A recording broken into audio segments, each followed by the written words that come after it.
Driverless cars may sound futuristic and fun, but will they ever see widespread use? Possibly. Take a look at what Chris Harapsky found in a small Minnesota town 3.5 hours north, where they're already a thing and have been for years. Myrna Peterson grew up with a big family in small town Iowa, with a brother bound to a wheelchair. I was watching the Jetsons, and there was this autonomous car. And I said, hey, Dad, why don't we get one of those? I could take Leon to all the baseball games by myself. And at that time, he said, oh, honey, not in my lifetime or your lifetime are you ever going to see one of those vehicles. Flash forward 50 years, we have 9. They may not fly, but for Myrna, now in a wheelchair herself, these self-driving, accessible taxis are the future of public transportation. And her town, Grand Rapids, Minnesota, is the very first to get them. It's pretty sweet when people come from Tokyo here and say, whoa, this is really cool. It's like, yeah, it's what we do here. Tammy Meehan Russell came up with this idea at a self-driving conference in California. I really wanted to bring the tech and prove the demand for those who need it the most. She found a tech company and investors, including MnDOT. They just needed the right place to try it. I said, isn't Myrna Peterson in Grand Rapids? They happened to serve on a board together. So I called her. I said, Myrna, I've got this tech partner that we're looking at a place to deploy and do some research. What do you think? And the next day I had a meeting with the city administrator and the sheriff. In 2022, Go Marty was born.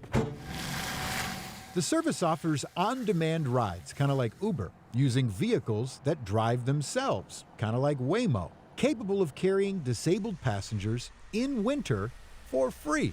Kind of like, well, no one's really done that before. How many rides have you given in those 4 years now? Over 42,000 rides now, yeah, and growing every month. How does it work? Well, it's kind of like Uber. You just download the Go Marty app, open it up, put your name and phone number in there.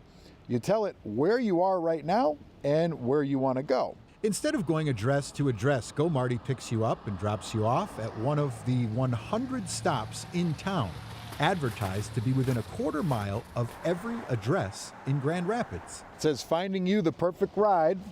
Boom. Estimated arrival, 11 minutes. Hey, thanks for picking us up. Go Marty requires a human in the driver's seat for now to assist passengers, build trust in the technology, and take control if needed. So you're done touching the wheel? Yeah. It's now in full auto. Jesse Sontag with Michigan-based May Mobility showed us how their technology drives these vehicles. So right now, like if you count a second, 1,000 simulations have been run about what this car next to me right now is going to do. The vehicles are loaded with cameras, LiDAR, radar, and GPS to interpret everything around the car and make decisions. No one else is doing this. At least in cold weather. We've put enough miles on the vehicles to drive around the Earth 12 times, and that included the winter. And we learned how to behave on icy roads or how to behave when there's snowbanks encroaching on our lane. He says GPS allows the vehicles to see the lanes even if they're covered with snow.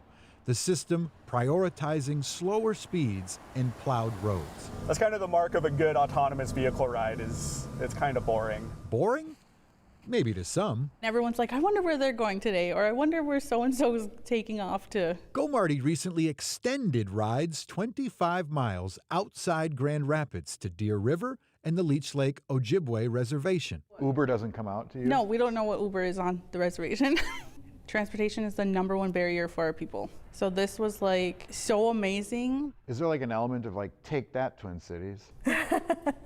Sort of, yeah. We get requests all the time. Can you bring Go Marty to my community? Can you come and do this in my community? So we want to take the data we're gathering with Go Marty here in Grand Rapids and educate our lawmakers, our funding partners, our community members that it's possible. Chris Harapsky, KARE 11 News, Grand Rapids. MnDOT tells Chris right now they have no plans to launch another automated pilot project like Go Marty, but MnDOT says it is interested in testing new technologies and supporting programs that offer better transportation access across the state.